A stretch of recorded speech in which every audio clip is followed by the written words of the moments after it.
بسم اللہ الرحمن الرحیم۔ السلام علیکم۔ ایک مرتبہ حضرت خضر علیہ السلام دریا کے کنارے بیٹھے تھے۔ اتنے میں کسی سائل نے آ کر ان سے سوال کیا کہ میں آپ سے اللہ کے واسطے سوال کرتا ہوں، مجھے عنایت فرمائیے۔ یہ سن کر حضرت خضر علیہ السلام پر بے ہوشی طاری ہو گئی۔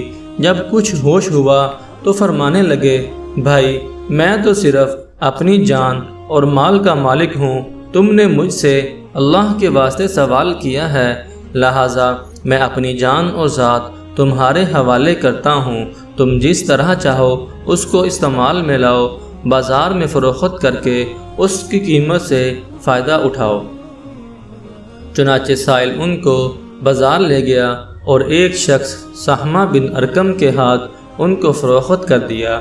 یہ خریدار ان کو اپنے گھر لے گیا جس کی پشت پر اس کا ایک باغ تھا۔ چنانچہ سہمہ نے حضرت خضر علیہ السلام کو ایک کدال دے کر کہا کہ اس سامنے والے پہاڑ جو 3 مربع میل رقبہ میں واقع تھا، مٹی کاٹ کاٹ کر باغ میں ڈالتے رہیں، اور یہ حکم دے کر سہمہ اپنی کسی ضرورت سے کہیں چلا گیا، اور حضرت خضر علیہ السلام اس پہاڑ سے مٹی کاٹ کاٹ کر باغ میں ڈالنے لگے۔ جب سہمہ واپس آیا تو اس نے گھر والوں سے دریافت کیا، تم نے غلام کو کھانا بھی کھلایا ہے یا نہیں؟ گھر والوں نے جواب دیا کہ ہمیں معلوم نہیں غلام کہاں ہے۔ یہ سن کر جب سہمہ خود کھانا لے کر باغ میں آیا تو اس نے دیکھا کہ وہ غلام یعنی حضرت خضر علیہ السلام تمام پہاڑ کی مٹی کاٹ کر ڈال چکے تھے اور اپنے کام سے فارغ ہو کر اپنے مولا حقیقی کی عبادت میں مصروف تھے۔ یہ دیکھ کر سہمہ کو بڑا تعجب ہوا اور اس نے دریافت کیا، یہ تو بتائیے کہ آپ کون ہیں؟ یہ بات سن کر حضرت خضر علیہ السلام پر کچھ بے ہوشی سی طاری ہو گئی، اور پھر افاقہ ہونے پر انہوں نے فرمایا کہ بھائی میں خضر ہوں، جس کو سن کر سہمہ کے ہوش اڑ گئے کہ تو نے یہ کیا کیا، ان کو غلام بنا کر ایسے کام پر لگایا، یہ تو انتہائی گستاخی ہوئی۔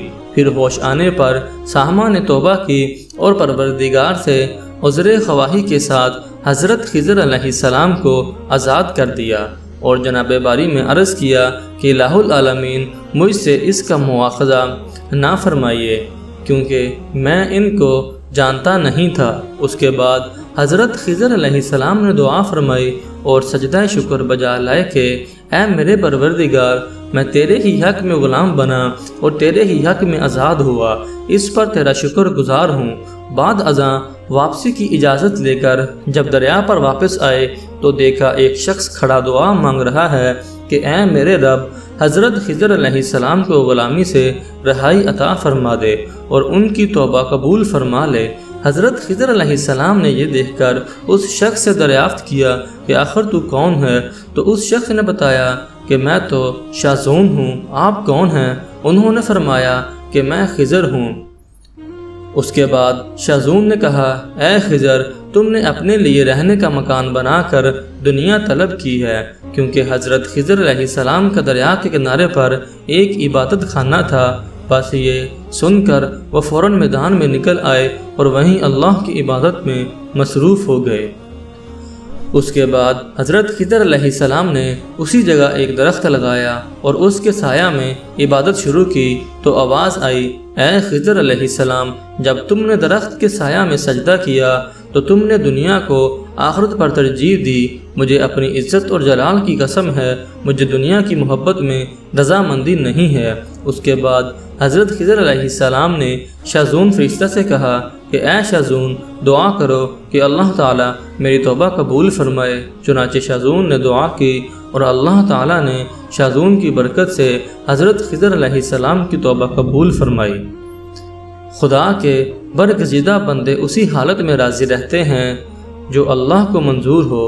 بے شک ہماری فلاح بھی اسی میں ہے کہ زندگی کے ہر موڑ پر آنے والے ہر پیچ و غم میں ہم راضی برضا رہیں، اللہ تعالیٰ کی چاہت کو سامنے رکھ کر زندگی گزاریں۔